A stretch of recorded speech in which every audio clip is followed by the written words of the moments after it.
오늘의 주요 뉴스입니다. 한동훈 국민의힘 대표가 대통령 배우자와 친인척 비위 행위를 감찰하는 특별감찰관 추천 절차를 진행하겠다고 밝혔습니다. 하지만 추경호 원내대표는 국회 의사결정 과정이고 원내 사안이라면서 선을 그었습니다.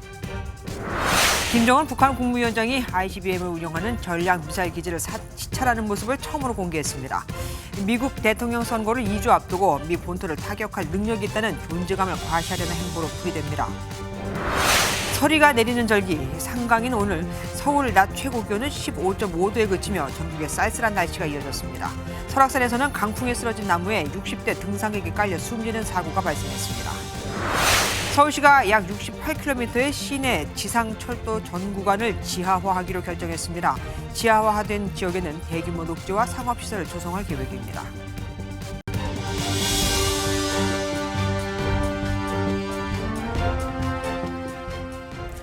윤석열 대통령과 빈손 회동을 마친 바로 그 다음 날 친한계 의원 20여 명을 모아 번개 만찬을 한 한동훈 국민의힘 대표. 오늘은 당대표 취임 이후 첫 당직자 회의에서 김건희 여사 문제를 반드시 해결해야 한다고 밝혔습니다. 8년째 공석인 특별감찰관을 뽑아 김 여사 의혹을 해소하겠다고 한 겁니다. 앞서 윤 대통령은 특별감찰관 임명은 여야가 합의해야 할 문제고 북한 인권재단 이사 임명과 연동돼 있는 문제라면서 선을 그은 것으로 알려졌는데 오늘 대통령실은 즉각 여야가 합의에 오면 특별감찰관을 임명하겠다고 했습니다. 여야 합의가 쉽지 않을 테니까 할 테면 해봐라는 속내가 엿보이죠. 어찌됐든 특별감찰관 추진이 김 여사의 세 번째 특검법보다는 속도를 내는 모양새입니다. 저 소식 김지영 기자가 준비했습니다. 당대표 취임 후 처음으로 열린 당직자 회의에서 한동훈 대표가 강조한 건 정부 여당의 위기와 김건희 여사 문제였습니다. 한 대표는 국민과의 약속이라며 대통령 소속의 특별감찰관을 추진하겠다고 밝혔습니다. 우리는 특별감찰관 추천 절차를 진행하겠다고 국민들께 여러 번 약속했습니다.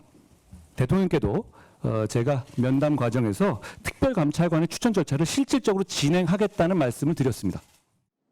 2014년 6월 박근혜 정부 때 시행된 특별감찰관은 대통령 배우자와 친인척 등 최측근 감찰이 주 임무입니다. 국회가 15년 이상의 변호사 자격을 가진 후보자 3명을 대통령에게 추천하면 대통령이 추천서를 받은 날부터 3일 안에 1명을 지명하고 인사청문회를 거쳐 최종 임명됩니다. 정부는 임기 초반 문재인 정부 5년간 공석이던 특별감찰관 추진을 검토했습니다.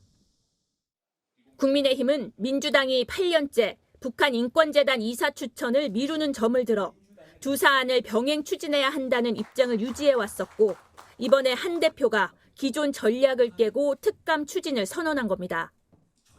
그러나 추경호 원내대표는 즉각 원내 사안이라며 한 대표의 별도 추진에 선을 그었습니다. 이 부분은 국회 의사결정 과정이고 원내 사항입니다. 원내 최고 의사결정은 의원총회입니다.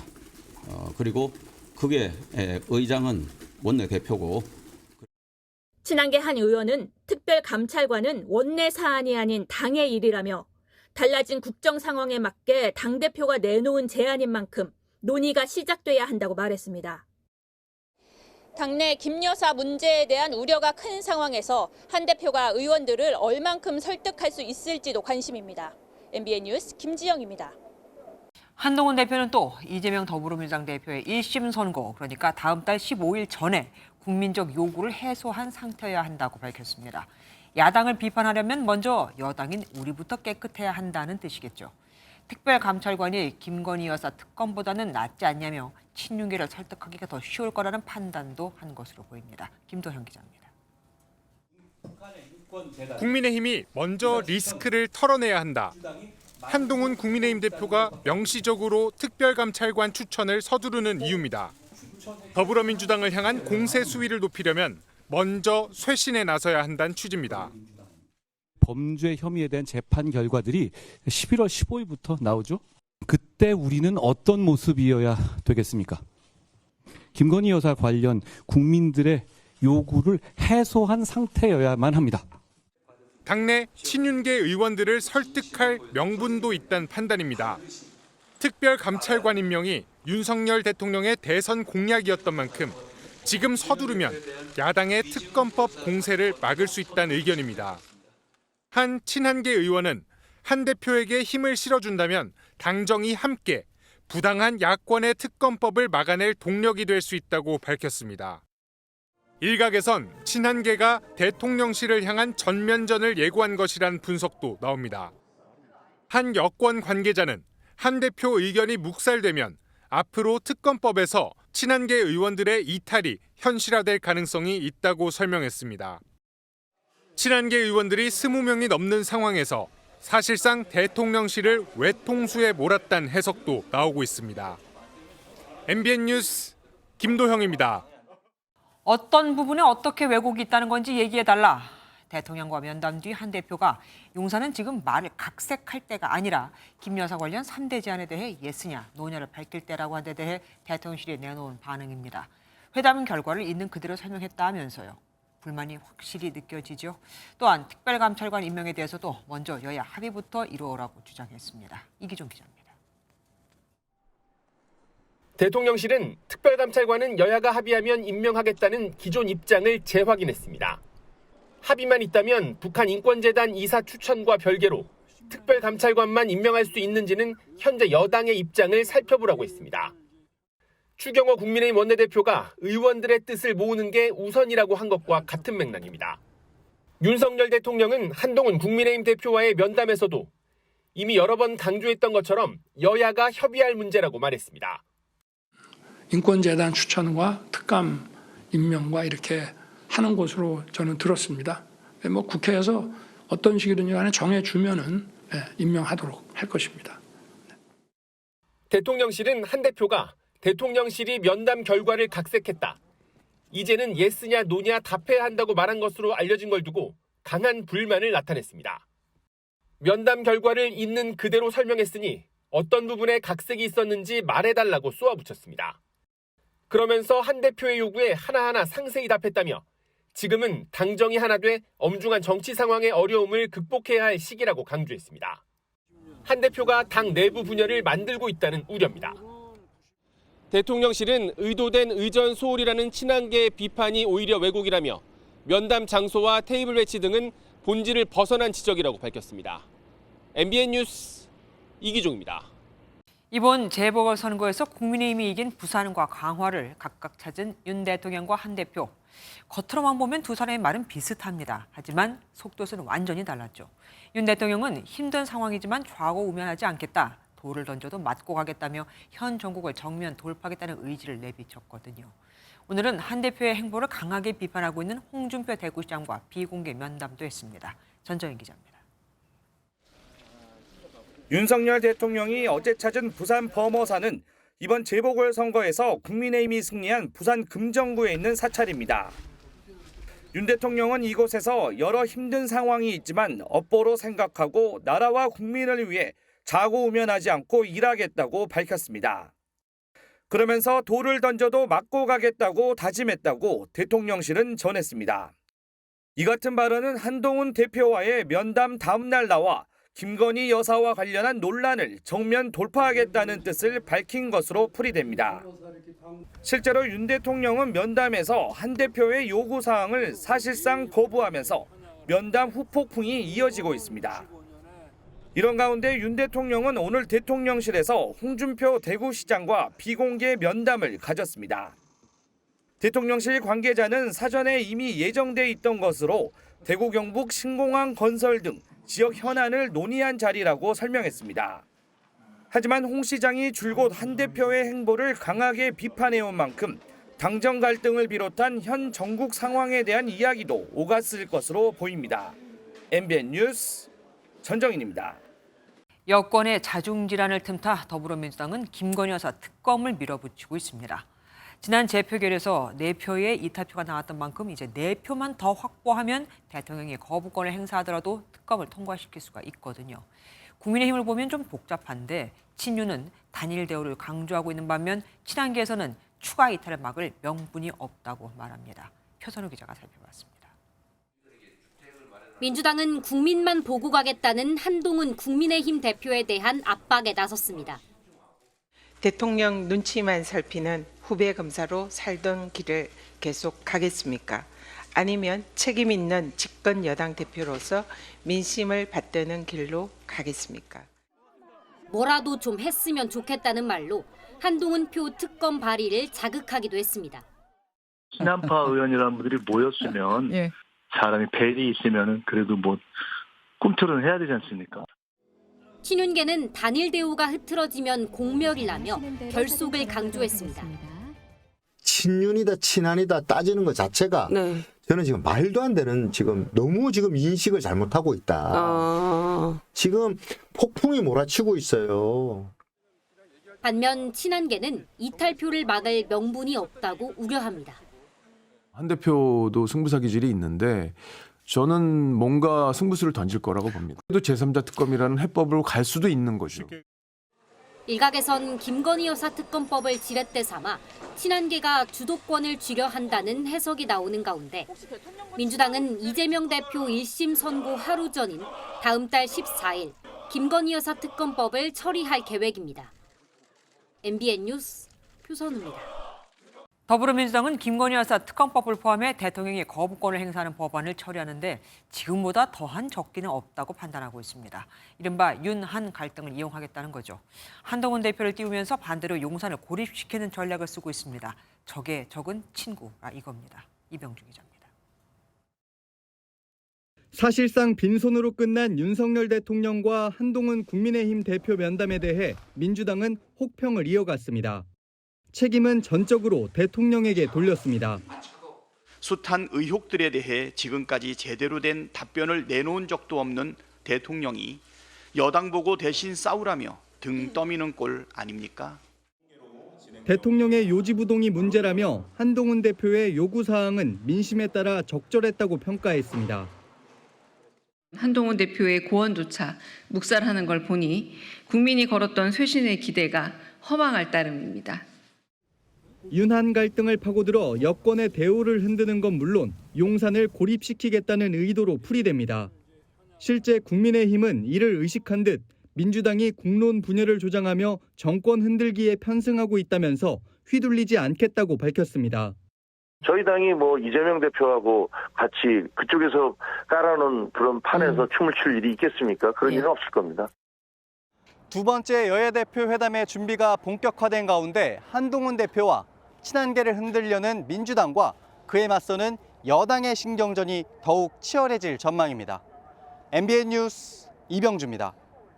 더불어민주당은 이제 이재명 대표의 무죄 띄우기를 넘어 이 대표를 중심으로 한 집권 준비에 시동을 걸고 있습니다. 차기 대권 준비를 담당하는 기구인 집권 플랜 본부를 조기에 가동했거든요. 차기 대선이 2년 반이나 남았는데 말입니다. 다음 달 1심 선고를 앞두고 11월 위기설을 가라앉히려는 의도로 보입니다. 서영수 기자입니다. 민주당 집권 플랜 본부가 첫 회의를 열고 이재명 시대 준비 작업에 착수했습니다. 본부장은 김민석 최고위원이 맡았고 친명계 인사들도 대거 합류했습니다. 집권 플랜 본부는 이 대표의 브랜드인 먹사니즘과 문화 주도 성장을 내세워 집권 담론을 주도하겠다고 강조했습니다. 민주당과 이재명 대표의 문화 주도 성장 전략과 품격 있는 기본 사회를 상징하는 신호탄이 될 것입니다. 집권을 위한 정책과 조직을 탄탄히 해 수권 정당의 면모를 부각하겠다는 전략입니다. 차기 대선을 2년 반이나 앞둔 만큼 당 안팎에선 탄핵 가능성을 염두에 둔 게 아니냐는 해석도 나옵니다. 다음 달 1심 선고를 앞두고 여론전도 계속됐습니다. 민주당은 최근 연달아 토론회와 간담회를 개최하며 검찰 수사의 문제점과 이 대표 무죄의 당위성을 부각하고 있습니다. 우리는 검찰 독재 시대에 살고 있습니다. 대표적인 사례가 야당 대표에 대한 인디언 기우제식 기소가 아닌가 싶습니다. 이 공직선거법 위반 허위사실 공표죄는 전형적인 억지 기소로서 사건을 조작한 것이다 이렇게 생각을 합니다. 민주당은 이재명 대표를 중심으로 한 집권 전략을 공고히 하면서 사법 리스크로 인한 당내 동요도 최소화하겠다는 계획입니다. MBN 뉴스 서영수입니다. 제주도청에서 열린 국회 행정안전위원회 국정감사에선 문다혜 씨의 불법 숙박업 의혹이 도마에 올랐습니다. 제주 주택에 이어 서울 오피스텔에서도 불법 숙박업이 이루어지고 있다는 시민 제보가 이어지면서 경찰이 수사에 착수했고 소환 일정도 조율 중인 것으로 전해졌습니다. 박혜빈 기자가 보도합니다. 국회 행정안전위원회 제주도 국정감사는 시작부터 문다혜 씨의 불법 숙박업 의혹이 쟁점이 됐습니다. 도의 자료에 의하면 숙박업 신고가 불가능한 구조 건축물이라고 신속하게 수사하고 조사하고 그 결과를 밝혀주시기 바랍니다. 이건 제주. 다혜 씨는 지난 2022년 문재인 전 대통령이 지인으로부터 사들인 제주시의 한 주택을 이용해 무허가로 숙박업을 해왔다는 의혹을 받고 있습니다. 오영훈 제주도지사도 현행법상 해당 주택의 숙박업이 불가능하다는 점을 언급했습니다. 근데 어쨌든 등록이 안 돼 있는 걸 확인했기 때문에 수사 의뢰를 한 것으로 알고 있습니다. 수사상으로 경찰은 법과 원칙에 따라 수사하겠다고 밝혔습니다. 연락이 된 거는 최근에 연락이 됐고요. 직접 통화한 거는 2번으로 알고 있습니다. 일정을 변호사하고 조율을 해서. 알겠습니다. 공중위생법에 따르면 숙박업 등록 없이 영업행위를 하다 적발되면 2년 이하의 징역 또는 2천만 원 이하의 벌금형에 처해집니다. 한편 다혜 씨가 보유한 서울 영등포구 소재 오피스텔에 대해서도 불법 숙박업 행위가 의심된다는 시민 제보가 이어지고 있습니다. 22중경에 들어왔고요. 2건 정도 들어왔어요. 그냥 뭐 영등포에 이런 숙소가 있는데 뭔가 불법 같다, 뭐 이런 식으로. 그렇죠. 영등포구청 측은 다혜 씨의 관내 불법 숙박업 의혹에 대해 경찰에 수사를 의뢰했습니다. MBN 뉴스 박혜빈입니다. 북한군의 러시아 파병 정황이 계속해서 더해지자 국회 정보위원회도 긴급 간담회를 열고 대책을 논의했습니다. 첩보에 따르면 북한군 1,500여 명이 추가로 파병되면서 총 3,000명의 병력이 러시아로 이동을 했고 북한 내 입단속을 위해 파병 군인 가족들은 아예 격리를 한 것으로 전해졌습니다. 강재묵 기자가 보도합니다. 국가정보원이 북한군의 러시아 추가 파병을 뒷받침하는 정황을 추가로 공개했습니다. 국정원은 북한이 병력 1,500여 명을 추가로 파견하며 현재까지 3천여 명의 북한군이 러시아에 투입됐다고 설명했습니다. 이어 오는 12월에는 총 10,000여 명의 북한군이 러시아에 파견될 것으로 내다봤습니다. 러시아와 북한 사이에 계획한 약 1만여 명의 파병은 12월경으로 예상된다. 북한 당국은 러시아 파병과 관련한 소식을 내부에 알리지 않고 있지만 파병이 시작된 이후 주민들 사이 폭풍군단이 파병됐다는 소문이 돌고 있는 상황인 것으로도 알려졌습니다. 불안감에 떨고 있는 북한 주민들의 내부 동향도 전해졌습니다. 군인 가족들이 크게 오열하거나 얼굴이 상했다는 소문이 돌면서 당국이 단속과 통제를 위해 파병 군인의 가족들을 집단 이주시키는 정황까지 포착됐다는 설명입니다. 파병 군인 가족들을 보다 효과적으로 통제 관리하기 위해서 이들을 모처로 집단 이주, 격리하고 있는 정황도 포착이 되고 있다고 합니다. 국정원은 또 러시아가 북한에게 무인기 조정과 같은 특수교육을 진행하는 사실과 관련해 여러 정황을 포착했다고 설명했습니다. MBN 뉴스 강재묵입니다. 러시아 독립 언론이라고 주장하는 SNS 계정에 연해주에 파병된 것으로 추정되는 북한군 영상이 또 올라왔습니다. 북한 억양으로 힘들다고 말하는 듯한 목소리가 또렷이 담겨 있었죠. 우크라이나 군 정보 당국자는 러시아 크루크스 전선에 북한군이 이미 배치됐을 수 있다고 밝혔습니다. 러시아 영토지만 우크라이나가 점령한 지역입니다. 윤지원 기자입니다. 러시아 독립 언론이라고 주장하는 아스트라가 SNS에 공개한 영상입니다. 영상에는 북한군으로 추정되는 인물 10여 명이 무리지어 대화하는 모습이 담겼습니다. 아스트라는 해당 영상에 대해 블라디보스토크 세르기에프스키에 위치한 러시아 자동차 소통사단 예하 기지에 북한군이 도착한 장면이라고 설명했습니다. 세르기에프스키 군기지는 앞서 우크라이나가 공개한 영상에서 북한군이 파병됐다고 주장한 곳입니다. 젤렌스키 우크라이나 대통령은 이미 12,000여 명의 북한군이 러시아에 들어왔고 훈련을 받고 있다고 말했습니다. В перспективах на найближчий час, зокрема, ми маємо інформацію про підготовку 2 підрозділів числа військових з Північної Кореї. Може бути навіть 2 бригади по 6,000 людей. 우크라이나 정보당국은 현지 시각으로 이르면 23일 북한군이 쿠르스크에 처음으로 배치될 것으로 보고 있습니다. 우크라이나 군 정보 당국자는 미국 군사 매체와의 인터뷰에서 23일 쿠르스크 방면에 첫 부대가 오길 기다리고 있다면서 병력 규모 등은 불분명하지만 하루 이틀 뒤면 알 수 있을 것이라고 덧붙였습니다. 이미 북한군 일부가 전선에 배치됐을 수 있다는 겁니다. 쿠르스크는 지난 8월 우크라이나에 의해 점령된 상태로 북한군이 실제 이곳에 배치된다면 우크라이나 진격을 막는 작전에 투입될 가능성이 크다는 관측입니다. MBN 뉴스 윤지원입니다. 북한의 러시아 파병으로 국제사회엔 큰 파장이 일고 있는데 북한 내부 분위기는 어떨까요? 외교안보팀 김세희 기자와 알아보겠습니다. 어서 오십시오. 주민들이 보는 북한 매체에서는 파병 관련 소식을 전혀 전하지 않고 있다면서요. 그러면은 북한 주민들은 파병을 모르는 겁니까? 그건 아닙니다. 이제 북한 정부 파병 관련해서 모르쇠를 계속 일관하고 있지만 앞선 리포트에서 보듯 주민들 사이에서 아름아름 소문이 퍼지고 있는 게 사실입니다. 네. 파병군인 가족들을 집단 이주시킨 것도 생각보다 소문이 빨리 많이 퍼져서라고 분석됩니다. MBN이 취재한 북한 소식통에 따르면 주민들이 파병 소식을 휴대전화를 통해 안다고 합니다. 요즘은 핸드폰이 다 있어서 어떤 사람이 뭐 러시아로 차로 다 이동을 했다. 벌써 그 주변 사람들이 보고 소문나면 지인이나 친척을 통해서 뭐 전쟁에 나갔대 이렇게.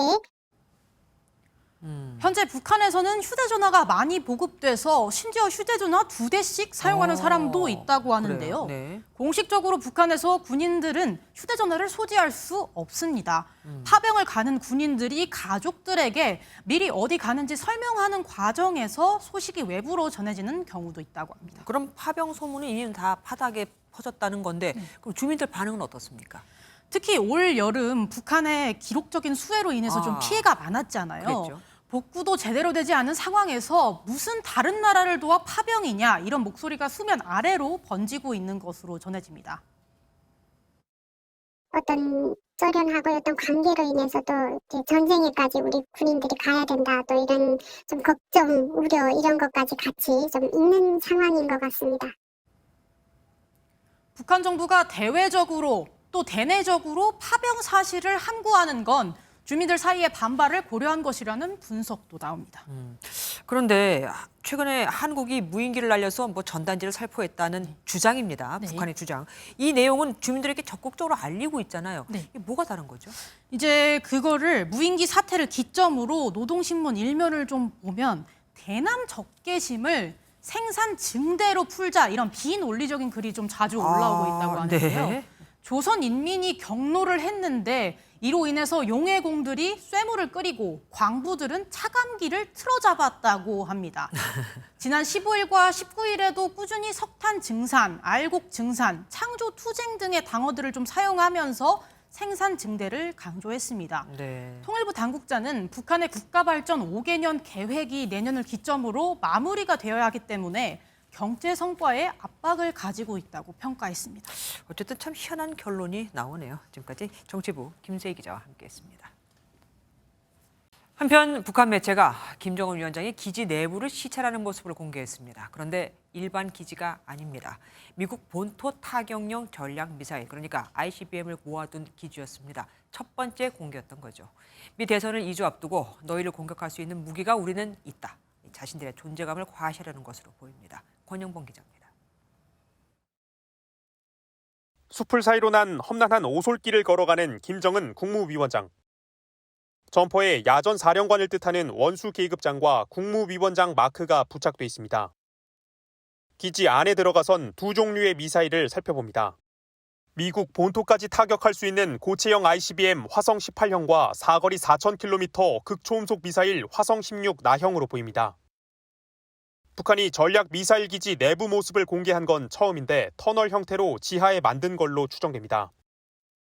이 자리에서 김 위원장은 전략 미사일 무력이 전쟁 억제력의 중추를 이루는 핵심 역량이라고 강조했습니다. 우리의 전쟁 억제력을 보다 확실히 제고하고 핵무력이 철저한 대응 태세를 엄격히 갖출 것을 절박하게 요구하고 있다고 말씀하셨습니다.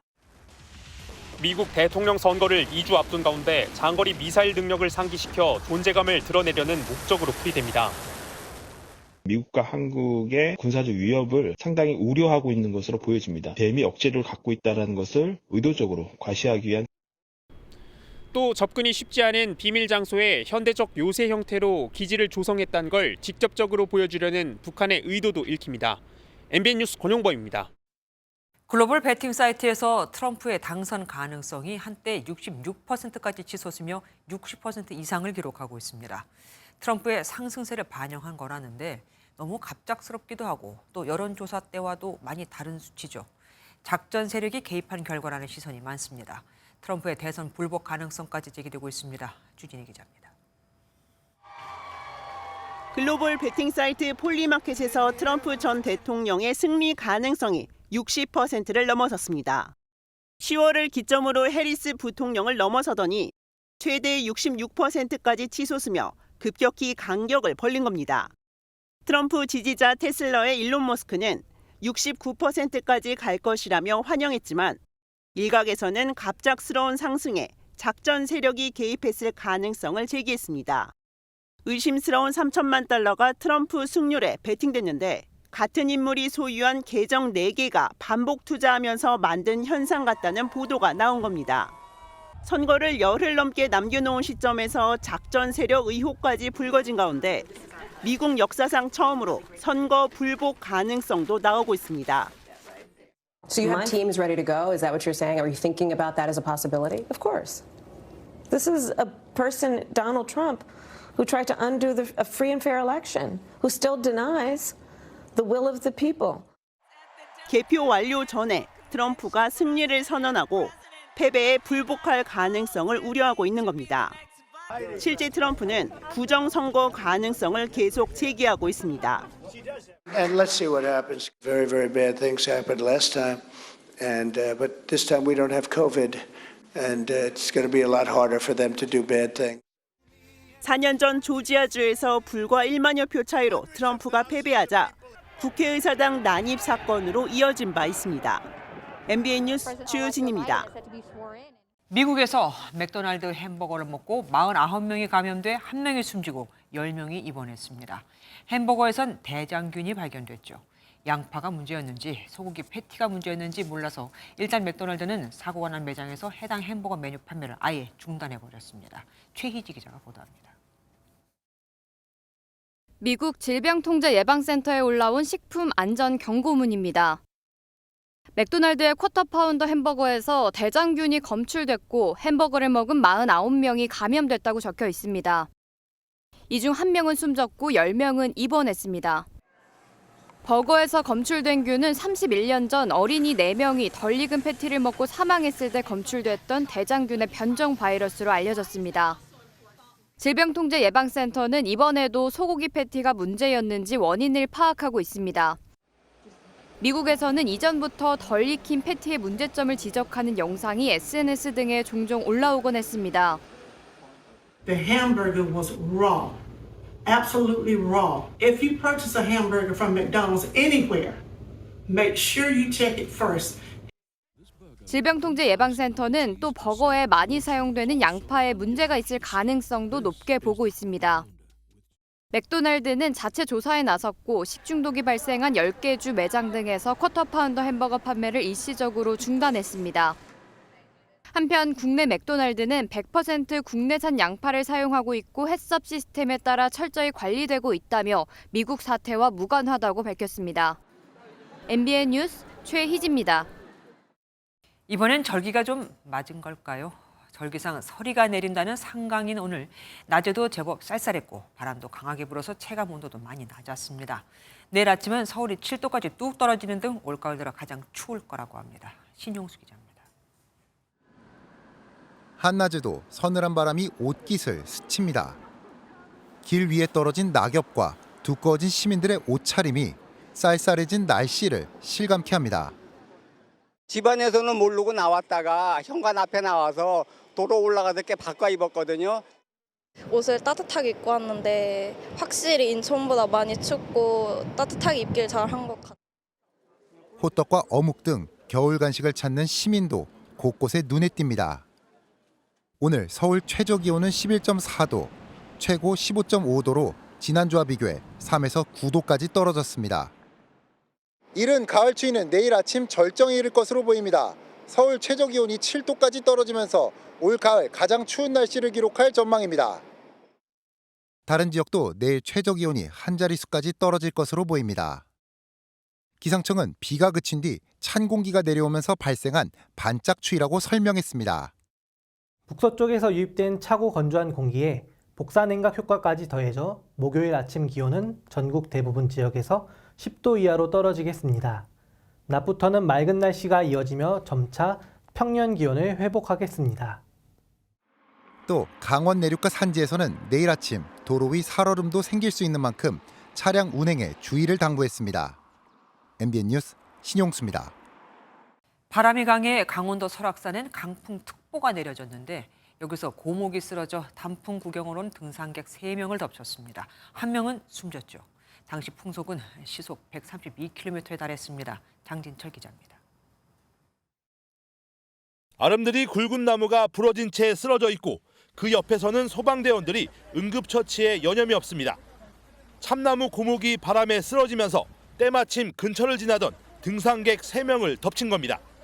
이 사고로 60대 남성이 숨졌고 숨진 남성의 아내와 50대 남성이 다쳐 병원으로 옮겨졌습니다. 형제 내외가 설악산에 단풍 구경을 왔다가 변을 당했습니다. 가위가 만들고 여기 돌에 앉아서 좀 씹은 큰 바람에 쓰러져 갖고 때리는 거예요. 설악산에는 강풍특보가 내려져 있었습니다.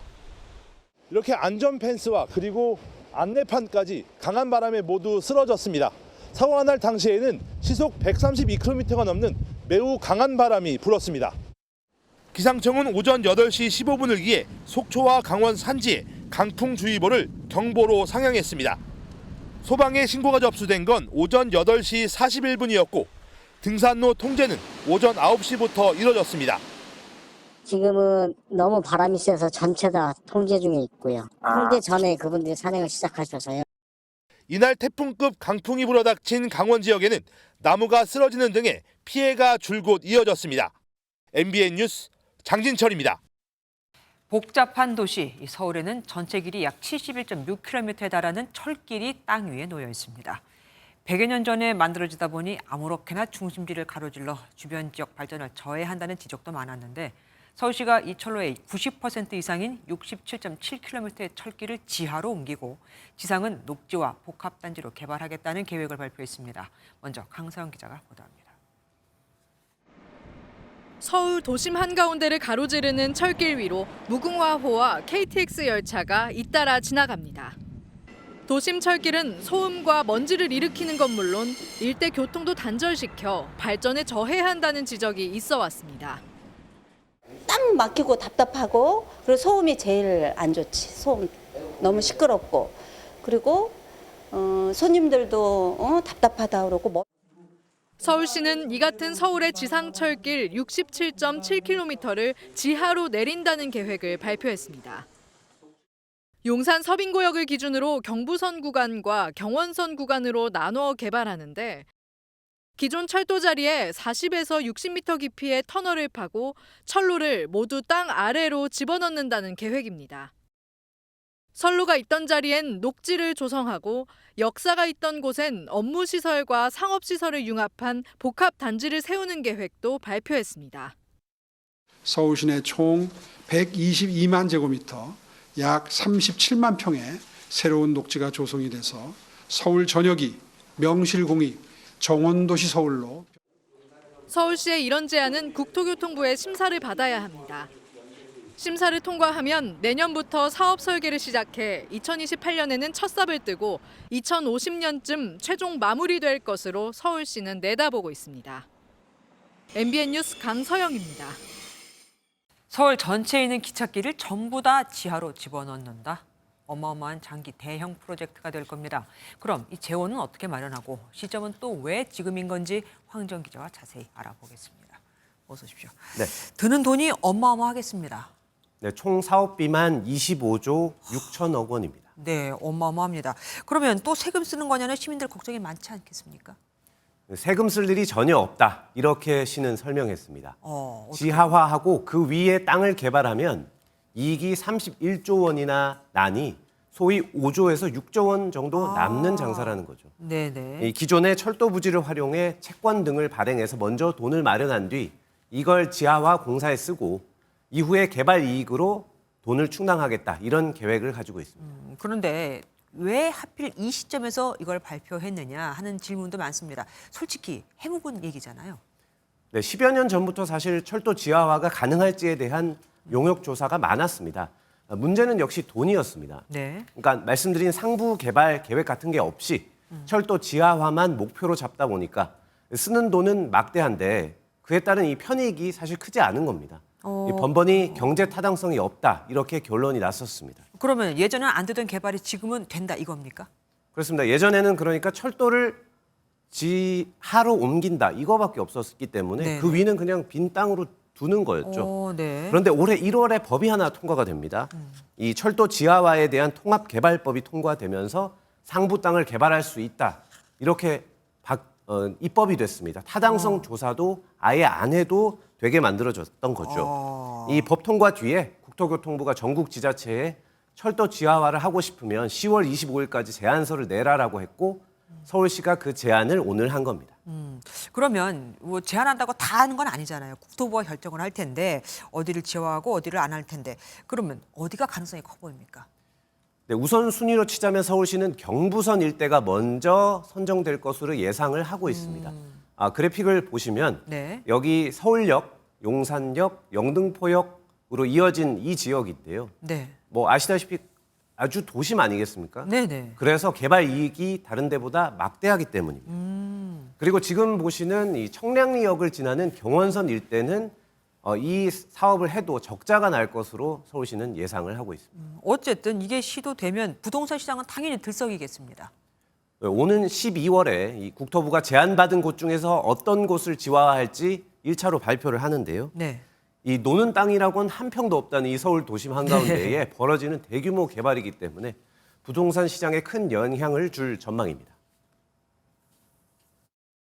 녹지, 상업시설 이런 부분들의 입체 복합 개발이 가능해지는 부분들이 생활인구를 증가시키고 토지 가격을 효율화하는 데 영향을 줄 수 있을 것으로 판단됩니다. 일단 지하화를 먼저 하고요. 그 이후에 상부 부지 개발까지 다 하면 2050년은 돼야 한다고 서울시가 밝혔는데요. 서울의 모습이 조금씩 바뀌는 초장기 프로젝트가 될 전망입니다. 어쨌든 완료가 되려면 최소 26년은 더 기다려야 되는 거네요. 지금까지 황재형 기자와 함께했습니다. 고맙습니다.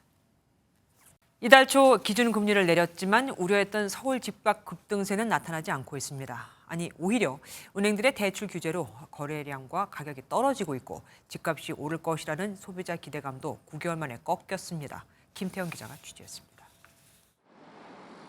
내년 말 입주 예정인 서울 송파구의 재건축 아파트 단지입니다. 20년 만에 잠실에 공급되는 신축 아파트다 보니 300여 가구를 모집하는 1순위 청약에 8만 명이 넘게 몰리면서 270대 1의 경쟁률을 기록했습니다. 많이 오셔요. 들어가는 게 맞냐, 들어가면 크기가 얼마나 내 좋냐, 뭐 이런 거 물어보시더라고요. 너무 좋죠. 앞에 공원 있고, 타워 있고. 여기 있으면 다 되잖아요. 하지만 이런 열기는 신축 분양 시장에만 국한될 뿐 서울 전체 아파트 거래량은 차갑게 식고 있습니다. 7월만 해도 9천 건에 달했던 거래량은 9월 말엔 3분의 1 수준으로 급감했고 10월도 다 지나진 않았지만 간신히 1,000건을 넘는 수준입니다. 9월부터 대출 규제가 본격화하고 기준금리 인하에도 주택담보대출 시중금리는 오히려 상승하면서 아파트 집값 상승세가 꺾인 겁니다. 집값 상승 기대 심리를 반영하는 주택가격 전망도 지난달보다 3포인트 떨어지며 9개월 만에 내림세를 보였습니다.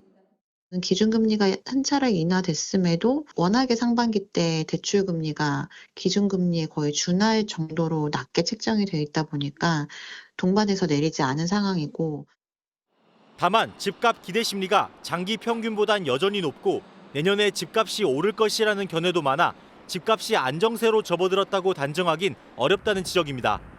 MBN 뉴스 김태형입니다. 김장철이 다가오면서 금값이 된 배추 때문에 걱정 많으시죠? 가격이 조금 떨어지고는 있지만 여전히 배추 한 포기에 9,000원 가까이 하는 만큼 김장 비용은 평년의 2배가 될 거라고 합니다. 당정이 오늘 대책회의를 열고 김장 채소를 최대 40%까지 할인 지원하기로 했습니다. 이승훈 기자입니다. 서울 경동시장입니다. 배추 한 포기에 7,000원으로 가격이 한풀 꺾였지만 여전히 평년에 비하면 2,000원가량 비쌉니다. 배추는 많이 안 나가지. 2개 살 거 하나 사고 이런 식이지. 너무 비싸서 조금만 많이는 못하지 비싸서. 예, 적당히 해야지. 올해 4인 가구 기준 김장 규모는 18.5포기로 지난해 19.9포기에 비하면 7%가량 줄어들었습니다. 폭염 등으로 배추 생육이 부진해 좀처럼 가격이 떨어지지 않자 정부는 당정 협의를 통해 김장 지원책을 내놨습니다. 배추와 무 등 김장 채소를 최대 40%까지 할인 지원하는데 전국 18,000여 개 마트와 전통시장에서 살 수 있습니다. 농협이 의무적으로 수매하는 계약 재배 물량을 24,000톤까지 10% 더 늘리고 비축 물량도 늘려 11월 중순 배추 출하기까지 대비할 계획입니다. 배추와 무는 계약 재배 물량을 각각 24,000톤과 9,100톤을 성수기에 집중 공급하고 배추 1,000톤을 상시 비축하여 공급하는 등 유사시에도 저희가 대비하도록. 정부의 배추 공급이 이뤄지고 가을 배추가 나오기까지는 다소 시일이 걸릴 것으로 보여 김장 시기를 늦추거나 조금씩 나눠서 김장을 하는 가구도 늘고 있습니다. MBN 뉴스 이승훈입니다. 임신 36주 차에 낙태 수술을 받았다는 영상을 올려 경찰이 수사 중인 사건과 관련해 해당 병원장과 수술 집도의가 구속기로에 섰습니다. 경찰은 수술 당시 태아가 모체 밖으로 나온 뒤에 숨진 것으로 보고 이들에게 살인 혐의를 적용했습니다. 한여혜 기자가 보도합니다. 모자와 마스크로 얼굴을 가린 두 남성이 법원을 빠져나옵니다. 36주 낙태 사건의 병원장 윤모 씨와 집도의 신모 씨는 구속영장 실질 심사를 받은 뒤 취재진의 쏟아지는 질문에 침묵으로 일관했습니다. 살인 혐의 된다는 거 알고 지시하셨어요? 이들은 지난 6월 36주차 낙태 경험담 영상을 유튜브에 올린 20대 여성의 낙태 수술을 하는 과정에서 태아를 살해한 혐의를 받고 있습니다. 당시 영상을 확인한 보건복지부가 경찰의 수사를 의뢰했고 압수수색 등 수사 결과를 토대로 경찰은 태아가 수술 당시에는 살아 있었던 것으로 판단했습니다. 경찰은 이 사건과 관련해 병원장과 집도의를 비롯해 알선 브로커 등 모두 9명을 입건해 수사하고 있습니다. 윤 씨와 심 씨에 대한 구속 여부는 오늘 밤 결정될 것으로 보입니다. MBN 뉴스 한여입니다. 헤어지자는 애인을 살해하고 그 어머니까지 살해하려 한 김래아가 1심에서 무기징역을 선고받았습니다. 김래아는 우발적 범행이었다고 주장했지만 그가 그 이전에 했던 행태로 봤을 때 계획적인 범행이라고 재판부는 판단했습니다. 이재호 기자가 보도합니다. 검은 옷차림에 오피스텔을 빠져나오는 한 남성. 지난 3월 여자친구를 살해하고 그녀의 어머니까지 크게 다치게 한 26살 김래아입니다. 김래아는 범행을 벌이기 전부터 여자친구에게 집착했습니다. 오피스텔에서 동거하면서 친구와의 관계를 끊게 하고 수시로 죽이겠다고 협박을 한 것으로 드러났습니다. 휴대전화를 던져 망가뜨리거나 주먹으로 때리는 등 폭력도 행사한 것으로 파악됐습니다. 이런데도 김래아는 재판에서 우발적 살인이라고 줄곧 주장했습니다. 김래아는 자신이 우울증의 공황장애에다 술까지 마신 심신미약 상태에서 범행을 벌였다고 주장했지만 법원은 받아들이지 않았습니다. 재판부는 헤어지게 될 경우 살해하겠다는 협박과 실제로 이별에 직면하게 되자 한 행동 모두가 짧은 시간에 이뤄진 계획적 범행이라고 판단했습니다. 그러면서 피고인 김 씨가 반성하는지 의구심이 들고 사회로부터 영구히 격리해야 한다며 무기징역을 선고했습니다. 김 씨는 이번 범행 전 다른 여자친구와 수년간 교제할 때도 폭력을 휘두르는 등 비슷한 행동을 보인 것으로 드러났습니다. 범행의 또 다른 피해자이자 숨진 여성의 어머니는 선고 내용을 듣는 내내 눈물을 훔치다 법원을 나왔습니다. MBN 뉴스 이조입니다. 얼마 전 자동차에 소화기뿐만 아니라 유리창을 깰 수 있는 장비를 둬야 한다고 보도해 드렸었는데요. 못을 박을 때 쓰는 망치도 되는 건지 헛갈립니다. 어떤 걸 골라야 할까요? 참, 이전에 내 차 유리창이 유리 사이에 필름을 넣은 접합 유리인지부터 확인을 해보셔야 합니다. 강세영 기자가 실험해봤습니다. 차 밖으로 물이 빠르게 차오르고 벽과 충돌한 택시가 화염에 휩싸입니다. 이런 위급한 상황에서 문이 열리지 않으면 재빨리 유리창을 깨고 나와야 합니다. 유리를 깰 때 어떤 도구가 효과적인지 실험해봤습니다. 먼저 송곳으로 유리를 깨는 탈출 전용 장비를 써봤습니다. 차량의 유리창을 깰 때는 가운데가 아니라 유리창의 구석을 먼저 깨기 시작해야 됩니다. 찌르는 순간 유리가 깨지고 주먹으로 치자 떨어져 나갑니다. 탈출용 망치를 썼을 때도 모서리를 때리니 한 번에 깨집니다. 마지막으로 가장 크고 무거운 공구 망치를 써봤습니다. 수십 번 내리쳐도 깨질 기미조차 보이지 않습니다. 텅스텐강으로 만든 장비와 달리 일반 철로 만들기 때문인데 탈출용으로는 부적합한 것으로 확인됐습니다. 외부 소음을 줄이려고 유리 사이에 필름을 넣은 접합유리도 깨봤습니다. 탈출 전용 망치를 써도 수십 번을 때려야 겨우 구멍이 납니다. 이건 안 부서져. 송곳 장비는 유리에 작은 금만 냅니다. 산소 절단기로 해가서 열을 가해가지고 열 간 부분을 이렇게 저희들이 이렇게 찍어가지고 이렇게 통째로 덜어내는 개념으로 하고 있습니다. 접합유리로 있으면 아마 사람 인력으로 깨고 탈출하기는 힘들 겁니다. 유리창 중 어디가 접합유리인지 미리 파악해두고 위급시 이곳을 피해 깨야 합니다. 모든 창이 접합유리라면 모서리를 따라 깬 뒤 발로 차서 유리창을 넘겨야 합니다. 불량에 대한 것들이 없게끔 인증을 통해서 제대로 된 양질의 비상망치 공급, 체계적인 이 안전교육 이런 것들이 같이 이루어져야 된다고 보고 있습니다. 차를 팔 때 탈출 방법 등 비상상황 대처 교육을 의무화해야 한다는 목소리도 나옵니다. MBN 뉴스 강선입니다. 일반인들은 편의점을 쉽게 이용할 수 있지만 휠체어를 탄 장애인들은 그렇지 않습니다. 경사로가 없는 곳은 아예 들어갈 수가 없으니까요. 시민들이 법령이 제대로 만들어지지 않아 피해를 입었다며 국가를 상대로 소송을 냈는데 오늘 대법원에서 공개 변론이 열렸습니다. 이시열 기자가 보도합니다. 휠체어를 탄 조재범 씨가 껌을 사기 위해 편의점에 들렀습니다. 계단에 막혀 들어가지 못하자 결국 점원이 나와서 계산을 해줍니다. 다른 편의점에서도 활동지원사의 도움을 받아 물건을 살 수밖에 없었습니다. 누군가의 도움을 받아야 되고 또 아니면 하염없이 기다려야 된다는 게 좀 많이 불편하기도 했고 일반인들한테는 무릎 높이도 안 되는 계단이지만 장애인들한테는 높은 언덕과 같습니다. 옛 법령은 편의시설을 설치해야 하는 편의점의 범위를 바닥 면적 합계 300제곱미터 이상의 시설로 정했습니다. 하지만 장애인 접근권을 실질적으로 보장하지 못한다는 비판이 일자 정부는 24년이 지나서야 바닥 면적 합계 50제곱미터로 조건을 강화했습니다. 그동안 국가가 장애인 접근권을 제대로 보장하지 않아 배상 책임이 있는지를 두고 오늘 대법원에서 공개 변론이 열렸습니다. 원고 측은 규정을 개선하지 않은 정부의 책임을 주장했고 피고 측은 대체 수단이 많은 소매점은 장애인 접근권이 제한되지 않는다고 반박했습니다. 대법원의 엄중한 판단 촉구한다! 선고는 변론이 종결된 뒤 전원 합의기일을 거쳐 이르면 올해 안에 이뤄질 전망입니다. MBN 뉴스 이시열입니다. 한 사람당 방 1개와 거실, 주방, 욕실이 있는 주택이 주어지고 식사와 빨래 등 기본적인 돌봄까지 제공이 되는 곳. 어딜까요?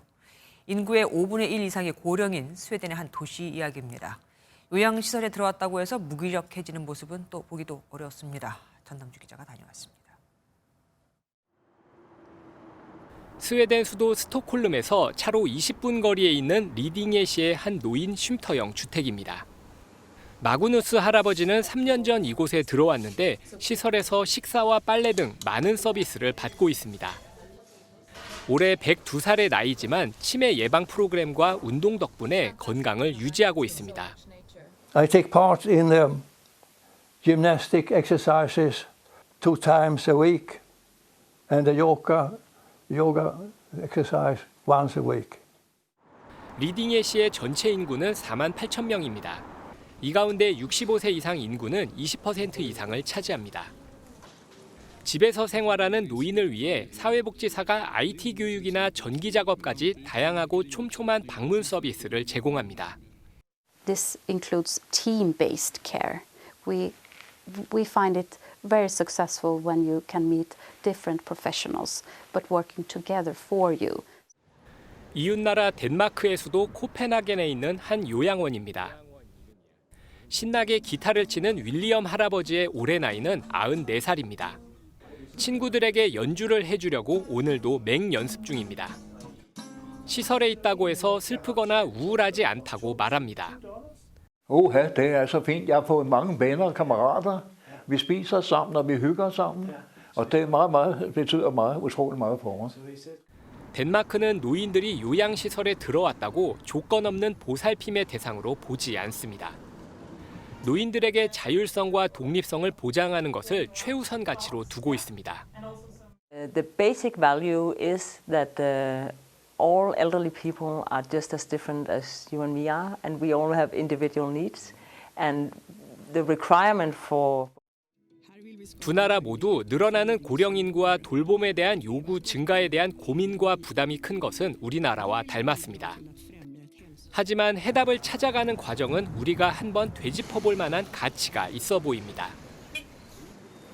체계적인 시스템과 세심한 관심이 깃든 요양시설은 노인들에겐 단순히 연명하는 곳이 아닌 행복한 삶을 살아갈 수 있는 장소가 됐습니다. 덴마크 코펜하겐에서 MBN 뉴스 전남주입니다. 우수한 기술과 제품을 갖고 있어도 팔로가 없으면 소용이 없죠. 지금 전북 전주에서 열리고 있는 세계 비즈니스 대회에서 이런 문제가 해결되고 있습니다. 여기서 들려오는 우리 기업들의 해외 진출 소식 한범수 기자가 모아봤습니다. 세계 한인 비즈니스 대회 이튿날 기업 전시관에 많은 사람들의 발길이 이어졌습니다. 탈모 방지 샴푸를 공개한 업체는 국내외 관계자들과 활발한 비즈니스를 펼치는 모습입니다.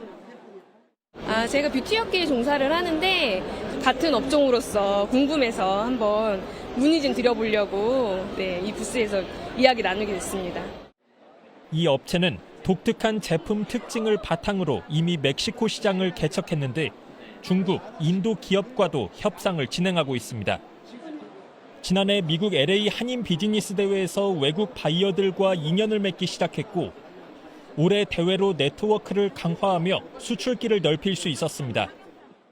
한상대회가 지속적으로 참가하면 좋은 일이 생길 수 있지 않겠나 이렇게 생각하고 있습니다. 일본 기업과 100만 달러 규모의 수출 계약을 맺은 업체 부스도 해외 바이어의 발길이 이어지면서 인기를 끌었습니다. 대회 이틀 동안 10개 업체가 109억 원 상당의 수출 계약을 맺었습니다.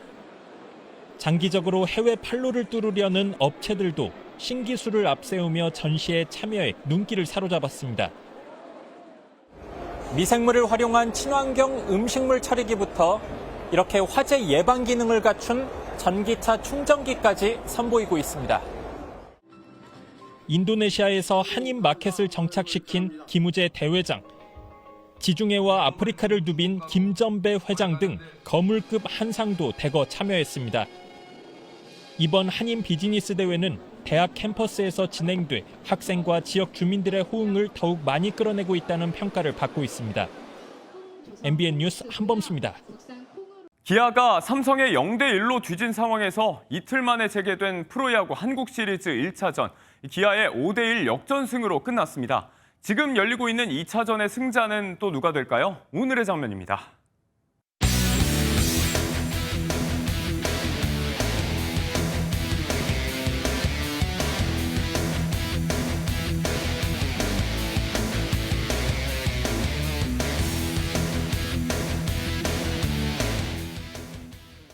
서리가 내린다는 절기 상강인 오늘 종일 찬바람이 불면서 서늘했습니다. 내일 아침은 기온이 더 낮아지면서 올가을 들어서 가장 춥겠습니다. 든든한 겉옷을 준비하셔야겠는데요. 내일 아침 서울은 7도, 파주와 의성을 비롯한 내륙 지역은 5도 아래로 떨어지면서 오늘보다 10도 이상 크게 낮아지겠습니다. 내일 오전까지 안개도 짙게 끼겠습니다. 내륙 대부분 지역에서 가시거리가 200m 미만으로 짧아지겠습니다. 안전운전 하셔야겠습니다. 내일 전국 하늘 맑겠습니다. 아침에는 쌀쌀해도 낮에는 기온이 크게 오를 텐데요. 중부지방은 서울과 춘천, 대전이 19도까지 오르겠습니다. 남부지방도 대구가 21도, 부산 23도 등으로 20도를 웃돌겠고요. 전국적으로 아침과 낮의 일교차가 매우 크겠습니다. 오는 주말에는 서울 낮 기온이 23도까지 올라서 더 온화해지겠습니다. 다음 주 초까지 곳곳에는 비 소식이 잦겠습니다. 내셨습니다.